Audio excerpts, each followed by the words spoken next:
이제 이 아침 저와 여러분에게 주시는 하나님의 말씀은 로마서 제1장 1절과 2절의 말씀입니다. 239면에 기록이 되어 있는데요.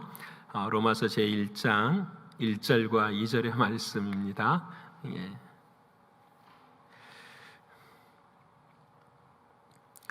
이게 3절이 아니라 1절과 2절의 말씀 성경 보시고 함께 읽겠습니다. 예수 그리스도의 종 바울은 사도로 부르심을 받아 하나님의 복음을 위하여 택정함을 입었으니 이 복음은 하나님이 선지자들을 통하여 그의 아들에 관하여 성경에 미리 약속하신 것이라. 아멘.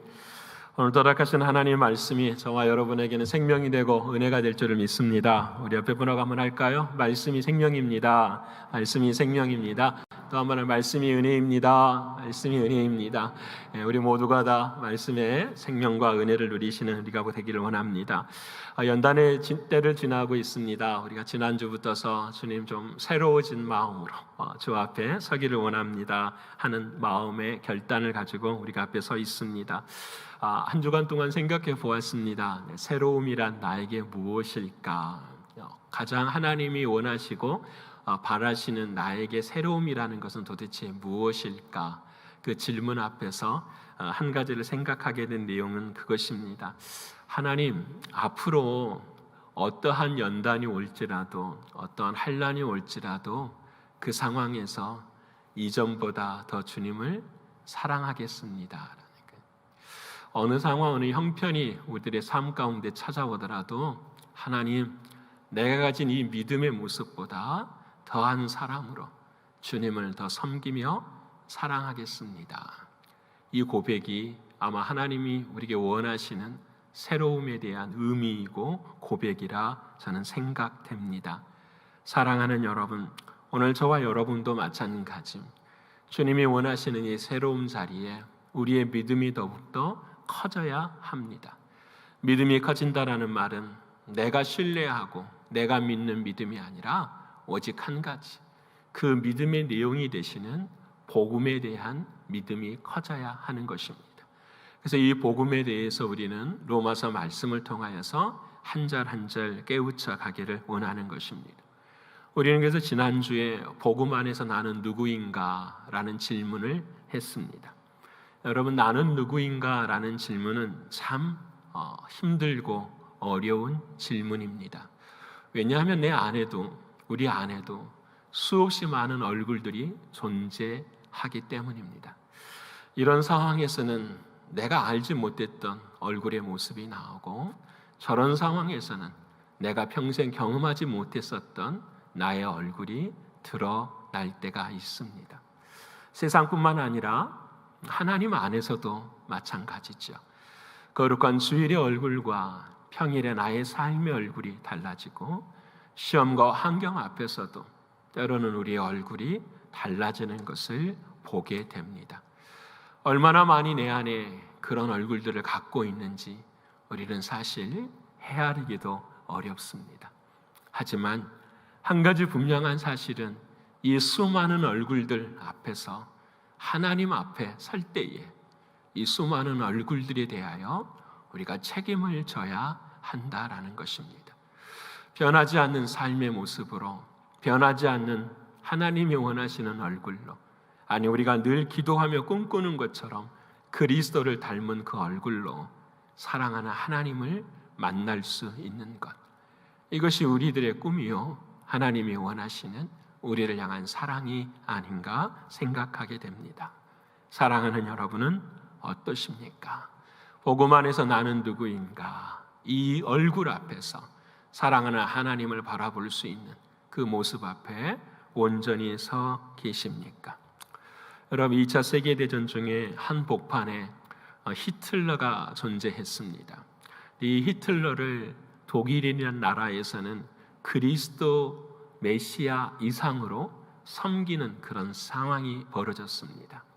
세상이 섬길 뿐만 아니라 교회가 그리스도보다 메시아, 이 히틀러를 메시아로서 섬겨가는 상황이 되고 말았습니다. 그때 한 목사님이 일어나서 반대를 했습니다. 그리고 그 분을 통하여서 또 다른 힘들이 모여지기 시작되는데 그 교회가 바로 고백 교회였습니다. 우리는 히틀러를 믿는 것이 아니라 예수 그리스도를 믿습니다. 그러면서 그 목사님이 하시는 말씀이 이런 말이었습니다. 제 정신을 잃은 운전자가 폭주하면서 수많은 사람들을 해치고 있다면 그 폭주를 멈추게 하기 위해서 폭력을 사용할 수밖에 없다. 우리가 타고 있는 운전기사가 정신병자라고 한다면 그 버스를 멈추기 위해서는 그 정신병자를 끌어서 운전석에서 내려야 하는 것, 이것이 맞다라고 생각하고 히틀러를 암살할 계획을 세웁니다. 결국은 잡히게 되고 정전을 2달 앞둔 그때의 39살 나이로 보네포 목사님은 처형을 당하게 됩니다. 그가 감옥에 갇힌 2년 어간에 많은 글을 기록하지만 그 많은 글 중에서 한 시를 기록했는데 그 시가 바로 나는 누구인가 하는 시입니다. 이 시를 다 읽어드릴 수는 없고 마지막 연만 잠깐 나누기를 원합니다. 나는 누구인가? 이 둘 중에 어느 것이 나인가? 오늘은 이 사람이고 내일은 저 사람인가? 아니 둘이 동시에 나인가? 남 앞에서는 허세가 있고 자신 앞에서는 한없이 불쌍하고 약한 나인가? 이미 결정된 승리 앞에서 무질서에 떠는 패잔병에 비교할 것인가? 나는 누구인가? 이 적막한 물음은 나를 끝없이 희롱한다. 내가 누구이든 나를 아는 이는 오직 당신뿐. 나는 당신의 것이에다, 오 하나님. 이 보네포 목사님의 이 나는 누구인가의 시를 읽어보면 감옥 안에 끌려가는 자신의 모습에 비참함에 자신의 누구인가를 질문할 때가 있고요. 때로는 한없이 하나님이 주신 은혜 앞에서 자신의 삶의 기쁨을 노래하는 그 자리에 나는 누구인가를 묻는 모습이 있습니다. 근데 과연 그 과정 가운데 이 목사님은 갈등하며 혼돈하며 하지만 마지막 끝에 자신의 인생에 있어서 내가 누구인가를 깨닫게 됩니다. 내가 누구이든 나를 아는 이는 오직 당신뿐입니다. 나는 당신의 것입니다. 여러분, 저와 여러분도 마찬가지. 나는 누구인가? 라는 수많은 얼굴 앞에서 우리가 내가 누구인가를 알 수 있는 유일한 길은 하나뿐이에요. 하나님 안에서만. 나를 창조하시고 나를 만드시고 나를 지으신 하나님 안에서만 우리는 안식을 누리며 우리는 참된 내 자신이 누구인지를 깨닫게 되는 것입니다. 여러분, 사도 바울은 그 하나님을 만나고 지난주에 자신을 종이라 이야기합니다. 하나님, 내가 주인된 인생 살았습니다. 근데 나는 이제 종입니다. 하나님, 나는 세상에서 큰 자의 인생을 살았습니다. 근데 하나님, 나는 이제 작은 자입니다. 우리는 한 주 동안 종의 인생으로 작은 자의 인생을 살기를 힘썼습니다. 여러분, 쉽지 않았으리라 생각합니다. 종의 자리에 서 있는 것이, 작은 자의 삶을 살아가는 것이 얼마나 힘들고 어려운 것인가를 저와 여러분은 너무나도 잘 알 것입니다. 오늘 사랑하는 바울은 이 종으로서 또는 작은 자로서의 삶을 살아갈 수 있도록 하는 자신의 신앙의 울타리를 우리에게 이야기합니다.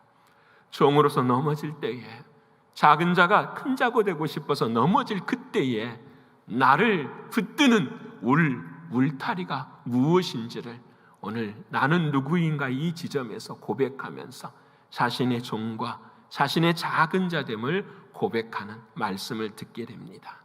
사랑하는 여러분, 오늘 저와 여러분에도 나를 나대게 하는 울타리는 무엇일까? 한 번쯤 질문하고 나를 나대게 하는 그 울타리는 바울에게는 무엇이었을까 생각하면서 복음 안에서 내가 누구인가를 다시 한번 생각하는 우리가 되기를 원합니다. 첫 번째로 복음 안에서 나는 누구인가? 오늘 바울은 부르심을 입은 자라고 고백하고 있습니다. 우리 옆에 분하고 한번 할까요? 하나님이 나를 부르셨습니다. 하나님이 나를 부르셨습니다. 이것이면 되지요? 하나님이 나를 부르셨습니다. 이것이면 될 것 같아요. 오늘 본문이 이렇게 말합니다. 예수 그리스도의 종 바울은 사도로 부르심을 받아. 자신의 인생에 가장 중요한 것 중에 하나가 무엇이냐면 불러주셨다라는 것입니다. 세상 사람들은 이해하기 힘듭니다. 아니, 인생의 주체는 나이기에 내가 결정하고 내가 판단하고 여기 있는데 누가 날 불러주었냐, 이 말을 하는 것입니다. 오늘 예배당에 나올 때도 마찬가지 아닐까요? 하나님이 나를 불러주셨다고 하는 부름 받은 자가 있을 수 있지만 나는 나의 능력과 나의 힘으로 예배당에 나와 하면서 그 부름과는 먼 관계에 있는 혹시 삶의 자리에 있지는 않습니까? 여러분, 세상의 삶은 두 가지입니다. 부름을 받은 자와 부름을 받지 못한 자입니다. 근데 부름을 받은 자나 부름을 받지 못한 자나 똑같이 죽습니다. 똑같이 죄를 경험합니다. 똑같이 흑암 속에서 살아갑니다. 하지만 부름을 받은 자는 그 흑암과 죄와 죽음에서 벗어나는 놀라운 은혜를 경험하게 되지요. 하나님께서 창세에 그렇게 세상을 만드셨습니다. 세상이 있을 때에 흑암이었고 공허였고 죄였습니다. 하지만 그곳에 하나님께서 빛을 만드시고 생명을 불어넣어 주셨습니다.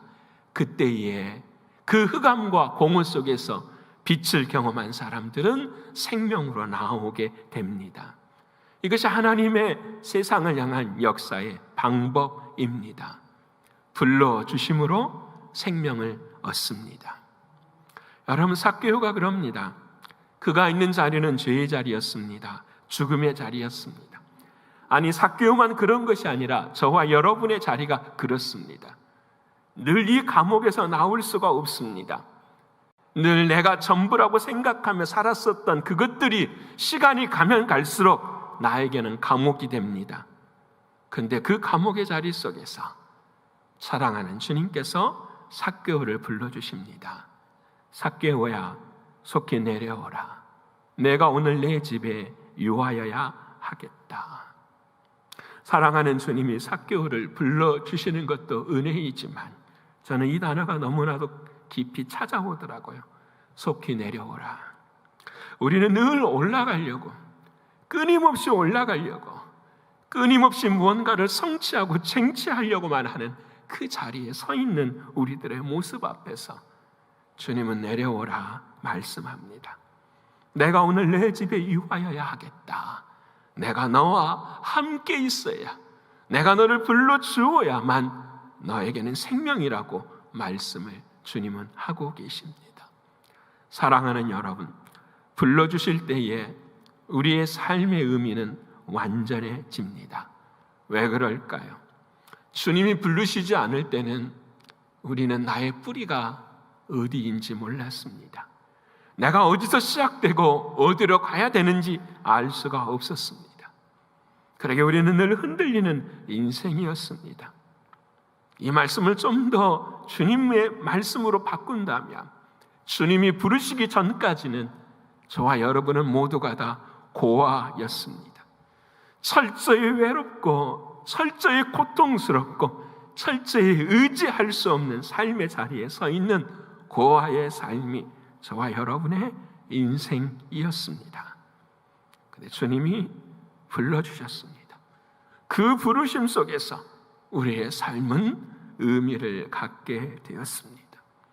오늘 누구보다도 바울은 그 사실을 너무나도 잘 압니다. 자신은 늘 올라가려고 애썼습니다. 자신의 힘과 의지로 자신이 행한 일이 죄라는 사실을 알지 못하면서 사람을 죽이기까지 한 사람이 바로 바울이었습니다. 근데 그 바울을 사도행전 9장 4절에 그날에 주님이 불러주십니다. 우리 같이 한번 읽어볼까요? 자, 시작. 땅에 엎드려져 들음에 소리가 있어 이르시되 사울아 사울아 내가 어찌하여 나를 박해하느냐 하시거늘. 인생에 사랑하는 주님께서 그의 이름을 사울아 사울아 불러주시네. 여러분, 뭐가 바뀌었을까요? 인생의 주어가 바뀐 거 아닐까요? 하나님, 내가 주인으로 살았던 그 인생이 아니라 나를 아시는 그 누군가가, 나를 만드신 그 누군가가 나의 이름을 부르는구나. 여러분, 이때 인생은 바뀌는 것입니다. 여러분, 저와 여러분의 인생이 언제 가장 의미가 있습니까? 사랑받을 때 아닐까요? 사랑받을 때. 그 사람이 나를 사랑하고 있구나. 그때의 내 인생의 의미가 깨달아지는 것 아니겠습니까? 우리는 세상에서는, 사람들의 관계 속에서는 소유이고 물질이었습니다. 언제나 그 사람을 통해서 내 자신의 이익을 취하려고 하는 우리들의 삶의 의미였습니다. 하지만 주님이 부르신 의미는 완전히 다릅니다. 그 주님의 의미는 소유나 물질이나 나를 이용하는 도구의 부르심이 아니라 내가 너를 사랑한다. 그러게 너가 사랑받았기 때문에 너의 인생에도 사랑할 이유가 있다라고 말씀하신 주님의 부르심이라는 것을 우리에게 깨닫게 해주십니다. 사랑하는 여러분, 오늘 주님은 저와 여러분을 부르셨습니다. 올라가려고 하는 그 인생 앞에 내려오라 하시는 주님의 음성입니다. 사랑하는 주님 앞에 엎드리지 않고서는 자신의 이름을 들을 수 없는 것이 바로 주님이 우리를 향하신 부르심입니다. 여러분, 이 부르심이 오늘 저와 여러분에게 있습니다. 우리는 다시 질문하게 됩니다. 저는 주님이 나의 이름을 부른 적이 없습니다. 우리는 이렇게 다시 한번 질문할 수 있을 것입니다. 우리는 그래서 우리의 마음 가운데 이런 생각도 갖지요. 나는 늘 부족했어. 나는 외모도 부족하고 능력도 부족하고 눈에 보이는 모든 기준들이 다 부족했어. 사랑하는 주님께서 나를 부르시지 않는 것은 아닐까 생각할 때가 있습니다. 그런데 여러분 아십니까? 사랑하는 주님이 우리를 부르실 때는 언제 불러주시냐면 포기할 때 불러주시는 겁니다. 내가 나의 주인됨을 포기할 때에, 내가 내 세상 앞에서 나의 것을 포기할 때에, 내가 율법을 포기할 때에 사랑하는 주님은 나를 불러주십니다. 저에게는 습관이 있습니다. 그 습관이 뭐냐면 토요일 밤이 되면 잠을 못 자요. 새벽까지 도저히 잠을 이룰 수가 없어요. 잠깐 잠을 자면 계속 쫓겨요. 예배 시간에 도착할 수 없는 시간을 넘어서서 도착할 때가 있고요. 예배 시간에 서면은 설교가 부담이 돼서 아무것도 생각이 나지 않는 그 쫓겨서 저녁에 자기 때에는 설교문을 옆에 놓고 다시 눈을 떠서 읽어보고 다시 눈을 떠서 읽어보고 새벽에서 늘 고침. 오늘 새벽에도 4시에 일어나서 주님 앞에 다시 무릎을 꿇었습니다. 하나님, 왜 이렇게 해야만 하지요? 그때 하나님께 주시는 음성이 있었습니다. 네가 하는 거 아니야. 네가 하려고 하니까, 내가 완전을 구하니까 너가 이룰 수 없는 거야. 내가 하는 것이야. 너가 포기할 때에 내가 이루는 거야. 그게 복음이고 그게 은혜이고 그것이 나를 사랑하시는 주님의 사랑이라는 음성을 듣게 되었습니다. 사랑하는 여러분, 우리 모두가 다 그렇지 않을까요? 내가 정말로 사랑하는 주님이 나를 언제 부르실까 뒤돌아보면은 한 가지였어요. 나를 포기할 때요. 베드로 생각을 해보게 됩니다. 베드로도 그렇잖아요. 주님이 찾아오셨지만 베드로를 부르신 적은 없습니다. 사랑하는 주님께서 베드로 곁에 오셔서 밤새도록 그물질을 했지만 아무것도 얻을 수 없었을 때에 주께서 깊은 데로 그물을 던지라고 말씀하실 때에 그 말씀에 의지하여 그물을 던집니다. 고기가 많이 잡힌 것을 보면서 베드로는 이렇게 말합니다. 주여, 나를 떠나소서, 내가 죄인이로소이다. 사랑하는 주님은 베드로에게 죄인이라는 말을 하신 적이 없습니다. 근데 베드로는 고백합니다. 내가 죄인입니다. 왜 그랬을까요? 자신의 인생에 자신이 스스로 주인되어 살아왔었던 모든 인생 앞에서 자신 스스로를 포기할 수밖에 없었어요. 나의 경험으로도 안 돼요. 나의 지식으로도 안 돼요. 나라는 존재로도 되지 않는 이것을 깨닫는 그 순간에 나를 포기할 때에 하나님, 주님, 나를 떠나소서. 나는 당신이 나에게 부어주시는 그 사랑을 나는 이해할 수가 없습니다. 그러게 사랑하는 베드로는 그 주님의 사랑 앞에서 자신을 포기함으로 자신이 깨닫게 되는 한 가지 진리가 있어요. 그것이 무엇일까요? 내가 죄인으로서이다. 나를 떠나소서. 정말로 주님이 나를 떠나기를 원하시는 그 마음이 베드로의 마음은 아니었을 것입니다. 베드로의 마음은 무엇이었을까요? 오 주님, 당신이 내가 당신을 사랑하기 전에 이미 당신은 나를 사랑하셨습니다. 내가 당신을 부르기 전에 주님은 나를 먼저 부르셨습니다. 이 사랑이 자기의 마음 가운데 사랑받고 있다는 사실을 깨닫게 되기 때문에 베드로는 내가 죄인입니다. 나를 떠나서서 할 수밖에 없는 것입니다. 사랑하는 여러분, 오늘 저와 여러분도 마찬가지 아닌가요? 내 자신을 사랑할 수 없는 이유는 이미 그 사랑을 받고 있기 때문이 아닌가요? 내 자신을 사랑할 수 없는 이유는 이미 내가 그 사랑을 받고 있다는 사실을 알고 있기 때문이 아닌가요? 오늘 이 아침에도 저와 여러분의 인생에 어려운 순간이 있으십니까? 그 순간이 바로 주님이 부르시는 지점입니다. 깨닫게 되기를 원합니다. 내가 해서 얻어내는 것이 아니라 이미 주님의 은혜 안에 있었던 것입니다. 내가 기도를 해서 얻은 것이 아니라 주님이 이미 나의 기도를 기다리고 계셨습니다. 내가 예배를 드리는 것이 아니라 이 예배를 드릴 수 있도록 모든 조건과 상황을 준비하신 분이 하나님이십니다. 인생의 주인이 내가 아니라 주님이라는 사실로 그 사실을 깨닫게 해주시기 위해 주님은 부르십니다. 하나님의 은사와 부르심에는 후회하심이 없느니라. 사랑하는 여러분, 주님은 부르셨습니다. 지금도 부르고 계십니다. 이제 우리가 응답하기를 원합니다. 날마다 주님의 부르심 앞에서 사랑하는 주님을 주인으로 모시는 저와 여러분의 신앙과 믿음이 되기를 축원합니다.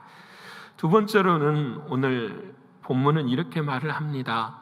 사도로 부르심을 받아라고 말을 하는데요, 저는 이 말을 이렇게 바꾸었습니다. 우리는 보냄받은 존재입니다 라고요. 우리 옆에 분하고 할까요? 하나님이 나를 보내셨습니다. 하나님이 나를 보내셨습니다. 오늘 이 본문의 말씀에는 보내셨다라는 말이 없다라고 생각할 수 있는데요, 아니요, 기록이 되어 있어요. 여러분이 사도라는 말이 바로 뜻의 의미가 무엇이냐면 보내심을 받은 자라는 뜻이에요. 하나님께서 나를 부르셨고 그리고 그 부르신 다음에는 나를 보내셨습니다라는 거예요. 조금 더 설명한다면 부르셨다라는 것은 나에게는 소명이 되는 것이고 보내셨다라고 하는 말은 나에게는 사명이 되는 것입니다. 하나님의 부르심을 받았으니 하나님으로 은혜에 이제는 보내심 받은 자가 되었다라는 것입니다. 여러분, 이 정체성은 너무나도 중요합니다. 전 우리 신광교회 특별히 이 연단의 때를 지나면서 저와 여러분을 하나님이 보내셨다고 하시는 사명자의 자리를 우리 모두가 다 잃어버리지 않기를 원합니다. 하나님은 역사는 보내시는 역사예요. 아브라함을 지시할 땅으로 보내셔요. 모세를 바로 앞으로도 보내시고요, 선지자들을 보내시고 그리고 예수 그리스도를 보내셔요. 그리고 우리를 위해서 성령 하나님을 보내셔요. 하나님의 모든 역사는 처음부터 끝까지 전부 보내시는 역사예요. 은혜와 힘을 힘입어서 우리로 하여금 그 보내심에 동참하게 하시기 위해서 우리를 가정으로도 보내시고요, 우리를 사업체로도 보내시고요, 우리를 교회로도 보내셔요. 그래서 모든 게 전부 다 하나님은 보내시는 은혜를 우리에게 말씀해 주세요. 그런데 우리는 정반대의 생각을 하고 있어요. 하나님이 보내셨다라고 생각하는 것이 아니라 하나님이 앞에서 내가 떠나왔다라고 생각을 해요. 여러분, 굉장히 중요해요. 저도 예전에는 이렇게 말을 했어요. 한국을 떠나와서 미국에 왔습니다. 여러분, 대부분 그렇지 않나요? 이 보내셨다라는 말과 떠나왔다라는 말의 차이가 무엇일까요? 바로 주어의 차이예요. 보내셨다라는 말은 하나님이 주어가 돼서 보내신 인생이지만, 내가 떠나왔다라고 말하는 것은 내가 주인이 되어서 내 인생의 결정을 내가 한 것이라고 이야기해요.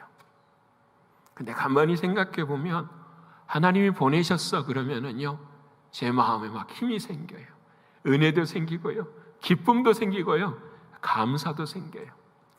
근데 내가 한국을 떠나왔어 이런 말을 사용할 때는 아쉬움이 더 많아요. 안타까움이 더 많아요. 기쁨보다는 슬픔이 더 많은 것이 사실 이 떠나옴이라는 단어예요. 사랑하는 여러분, 어떠십니까?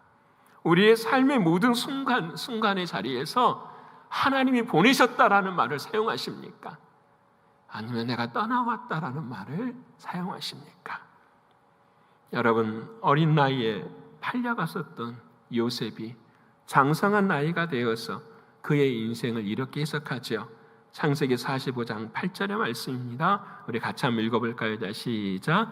그런즉 나를 이리로 보낸 이는 당신들이 아니요 하나님이시라. 여기까지만 읽으십시다. 그런즉 나를 이리로 뭐 하시는 이는, 보낸 이는 당신들이 아니요 하나님이시라. 이게 요셉의 고백이에요. 충분히 내가 그곳을 떠나왔다라고 말할 수 있었어요. 그래서 형제들을 원망하고 아버지 야곱까지도 원망할 수 있는 삶의 자리예요. 하지만 사랑하는 하나님을 섬기는 요셉은 이 인생의 주체를 바꿔버려요. 하나님이 보내셨어요. 그래서 하나님이 이루셨어요. 하나님이 여기까지 함께해 주셨어요. 여러분, 이게 저와 여러분의 울타리예요. 바울이 선교를 하는데 힘들고 어려울 때 이런 갈등이 없었을까요? 얼마나 많았겠어요. 여러분, 바울이 당하는 그 수많은 고난 앞에서 얼마나 많은 갈등이 있었을까요? 그때마다 힘을 얻을 수 있었던 것은 한 가지잖아요. 하나님이 보내셨다라는 거예요. 여러분, 하나님이 보내셨다라는 말 안에 어떤 진리가 있는지 아십니까? 하나님이 보내셨다라는 말은 하나님은 영이시고 하나님은 살아계시고 하나님은 전지전능하시며 무소부재하신 하나님이에요. 그래서 우리를 보내실 때에 누구도 함께 가시는 거예요. 하나님도 함께 가시는 거예요. 적용해 볼까요?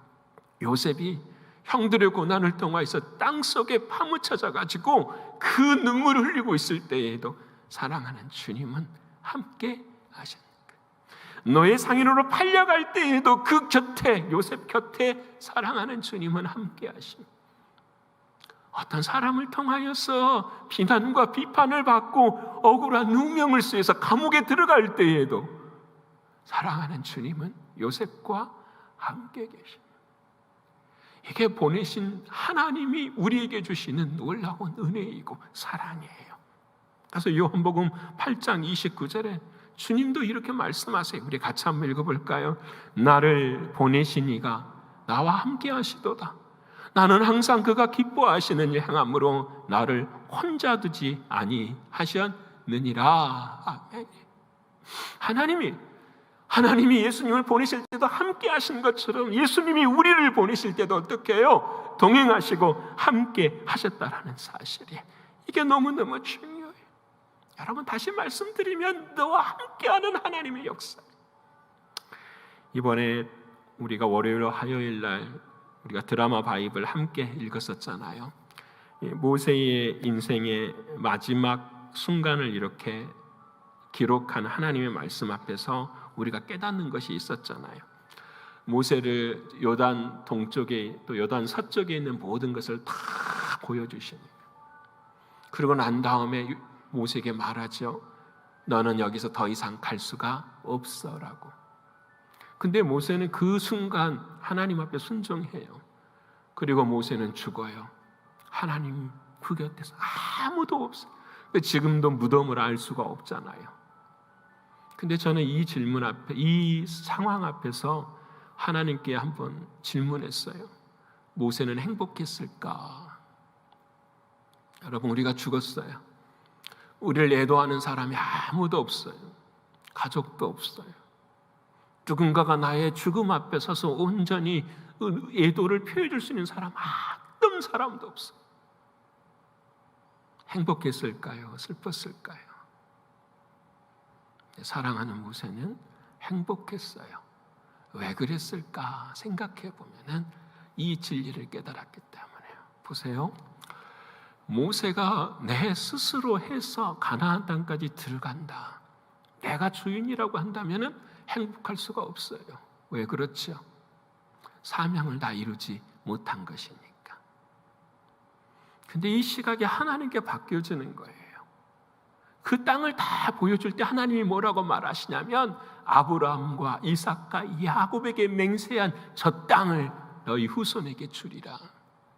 너가 하지 않아도 내가 하는 것이야. 그때 모세가 깨닫게 돼요. 아, 그렇구나. 사명이라는 것은 내가 주인되어 하는 것이 아니라 하나님이 하시는 일에 내가 뭐가 되는구나, 도구가 되는구나. 세상에서 제일 아름다운 사람이 어떤 사람일까요? 예수님의 도구가 되는 사람이에요. 나의 인생이 예수님을 드러나게 하는 사람이에요. 우리 신광의 모든 성도님들은, 아니 저와 여러분 모두는 다 인생의 끝에 이와 같은 모습 되기를 원합니다. 주님만이 드러나는, 주님만이 드러나는, 이것이 주님이 원하시는 사명의 모습이에요. 그런데 우리는 그렇게 살아가지 못하잖아요. 하나님, 나는 강한 자 되고 싶어요. 하나님, 나는 강할 수 있도록 해주세요. 그래서 우리는 그렇게 살아가고 있잖아요. 근데 바울은 말씀합니다. 나의 약함이 곧 강함이라 말씀하세요. 여러분, 나의 약함이 강함이라는 말이 무슨 말일까요? 내가 약할 때 그 약한 점을 하나님 앞에 뭐 하는 거죠? 의지하는 거예요. 그때 살아계신 그 주님께서 내 안에서 어떻게 해요? 역사하시는 거예요. 그것이 약함이 강함이에요. 그러니까 여러분, 눈물이 많고 이 약함이 강함이 되는 역사의 가장 큰 그 길은 하나뿐이에요. 이 진리를 아는 사람은 딱 하나, 기도하는 사람뿐이에요. 하나님, 저 약해요. 하나님, 저는 연약해요. 약점이 너무 많아요. 그래요. 근데 이 약점을 하나님은 강하게 해주잖아요.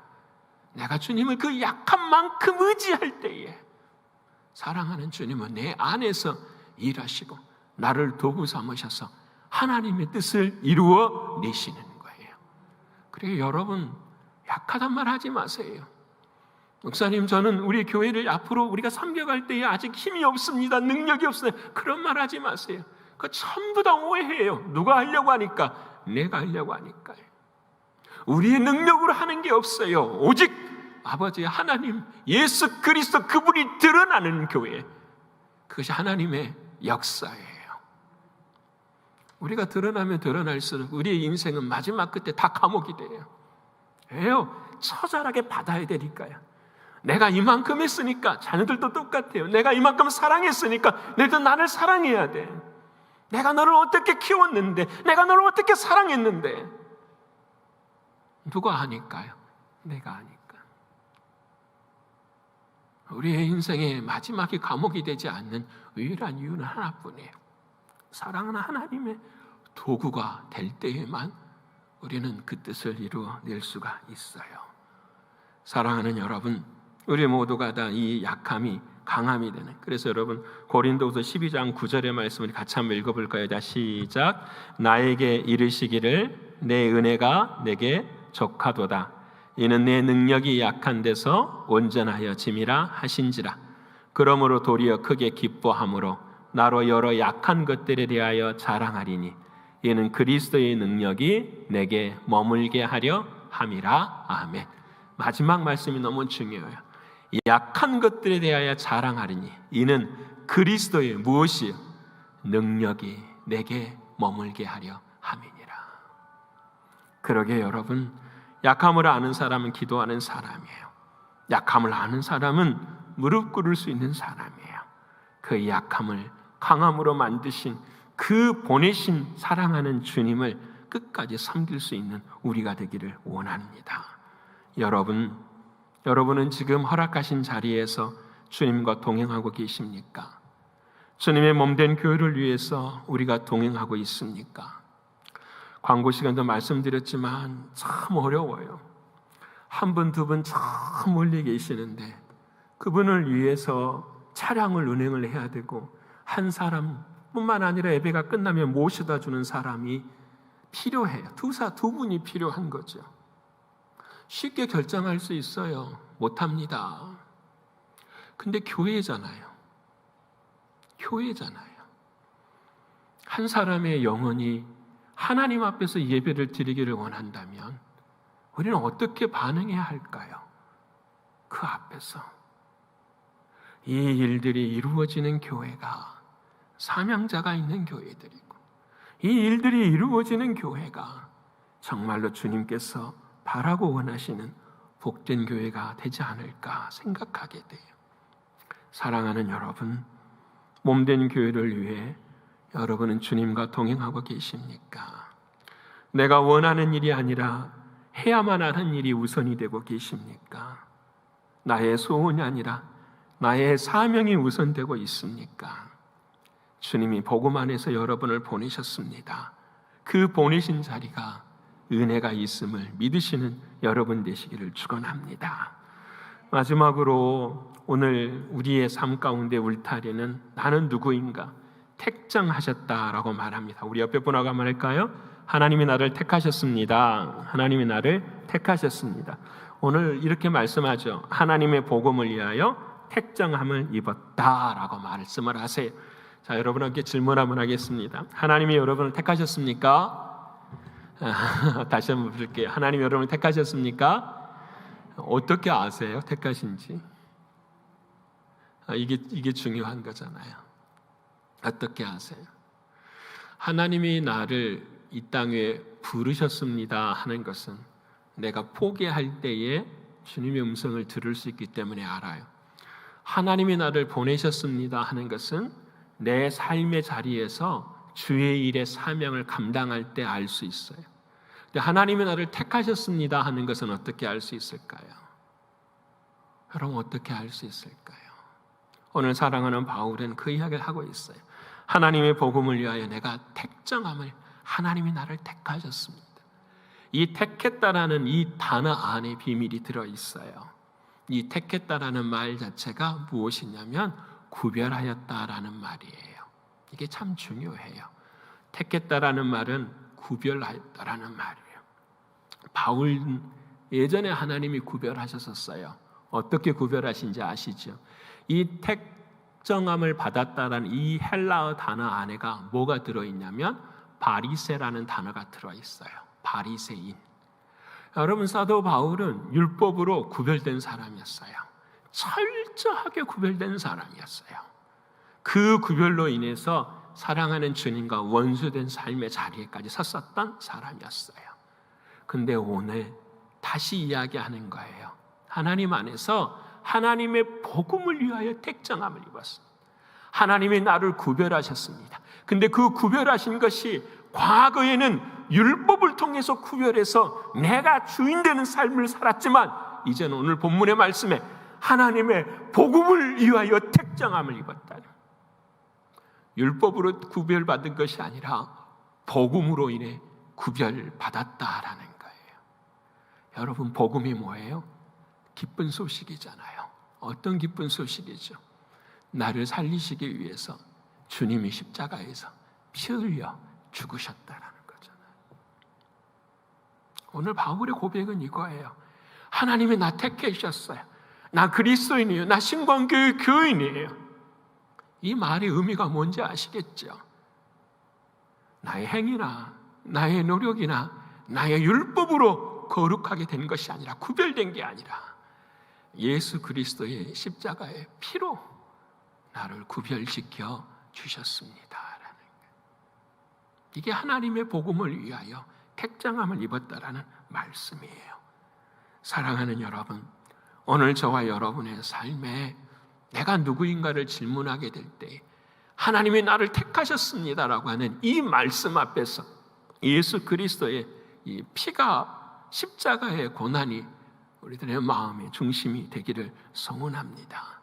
그 사랑이 우리에게 함께할 때에, 그 은혜가 우리에게 함께할 때에 하나님은 이 모든 고난의 아픔 속에서도 우리를 흔들리지 않고 우리로 하여금 이 세상에서 승리하도록 이끌어 가게 하실 것을 믿습니다.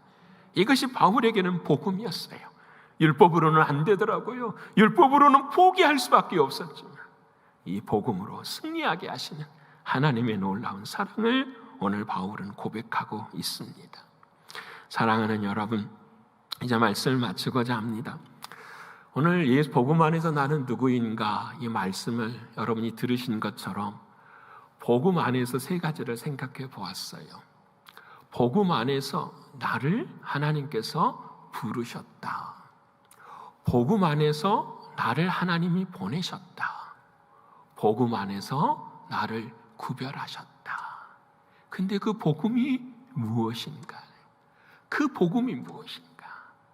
그 복음을 사랑하는 여러분들에게 주시는 하나님의 은혜, 이 은혜를 우리 마음 가운데 말씀을 통해서 가르쳐 주셨어요. 여러분, 10년 동안 선교사를 위해서 준비한 사람이 있었어요. 10년 동안 그 선교지가 카자흐스탄 선교를 위해서 10년 동안 열심히 준비를 했어요. 드디어 카자흐스탄으로 떠나는 밤이 되었어요. 하나님께 기도를 드리는데, 하나님 너무 감사해요. 하나님 10년 동안 나에게 은혜 베풀어 주셔서 드디어 나가 진짜 하나님 이제 카자흐스탄으로 떠나게 됩니다. 하나님 나 참 잘했지요. 이렇게 주님 앞에 기도로 물은 적이 있대요. 근데 그 밤에 기도할 때 하나님께서 이렇게 그에게 은혜를 주시더라고요. 너가 헌신할 수 있었던 것도 다 하나님의 은혜야. 그러면 이 사람이 그 자리에서 하나님 앞에 글을 쓰기 시작해요. 그 글이 여러분 잘 아시는, 나를 지으신 이도 하나님이시요, 나를 부르신 이도 하나님이시요, 나를 보내신 이도 하나님이십니다. 이 글을, 이 복음성가를 기록한 조우나 선교사님의 고백이에요. 사랑하는 여러분, 오늘 저와 여러분, 나를 지으신 이도, 나를 부르신 이도, 나를 보내신 이도, 나를 구별하게 하신 이도 다 하나님이십니다. 그러게 우리의 고백은 하나예요. 나의 나된 것은 하나님의 은혜입니다. 여러분, 이 믿음으로, 이 복음으로 이번 한 주간도 승리하시는 저와 여러분의 신앙과 믿음이 되시기를 간절히 축원합니다. 기도하겠습니다. 고마우신 주님, 감사합니다. 오늘 주님께서 우리에게 하시는 말씀을 기억합니다. 내가 너를 불렀다 하시는 이 말씀 앞에 아멘 할 수 있는 우리가 되게 하여 주옵소서. 내가 너를 보냈다 하시는 이 말씀 앞에 아멘 할 수 있는 우리가 되게 하여 주옵소서. 내가 너를 택하였다 하시는 이 말씀 앞에 아멘 할 수 있는 우리 모두가 되게 해 주옵소서. 그리하여 언제나 사랑하는 주님 앞에서 내가 누구인가를 고백하게 하시고 삶의 자리 속에서 하나님의 은혜만을 사모하는 우리 모두가 되게 하여 주시옵소서. 하나님께서 함께 하심을 감사드리며 사랑이신 예수님의 이름으로 감사하며 기도 올리옵나이다. 아멘.